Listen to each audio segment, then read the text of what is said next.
Kumusta mga bata? Narito muli si Teacher Eileen para sa isang masayang kwentuhan. Handa na ba kayong makinig? Ang pamagat ng ating kwento ngayon ay Sorpresa ni Nanay. Ito ay akda ni Cherry Valdez, Latuwita, guhit ni Camille Dadal. Inilathala naman ng USAID. Kung kayo ay mabibigyan ng pagkakataon na humiling, ano ang inyong gustong sasakyan? Ano kaya ang hiniling ng bata sa kanyang nanay sa ating kwento ngayon? Ang sorpresa ni Nanay.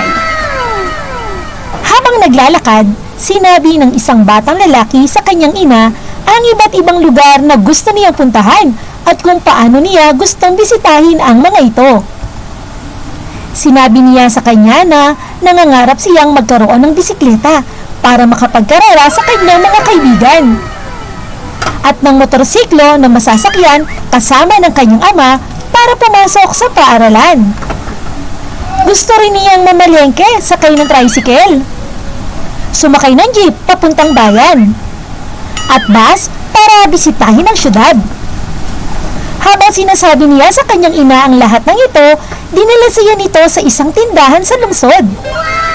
At sinabi sa kanya na pumili ka kung anong uri ng bike ang gusto niya.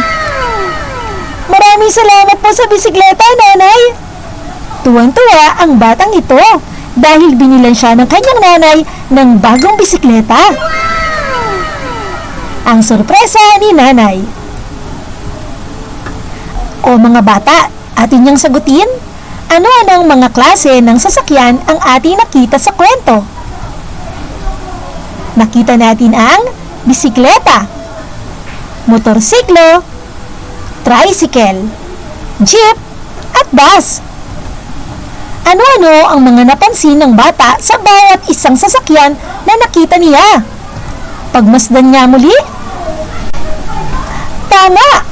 Ang lahat ng ito ay mayroong gulong. At ito ay mga sasakyang panglupa. O, nagustuhan niyo ba ang ating kwento? Hanggang sa muli nating pagkikita ha! Paalam! For more educational videos, please do like, share, and subscribe to Teacher Eileen's YouTube channel! Bye-bye!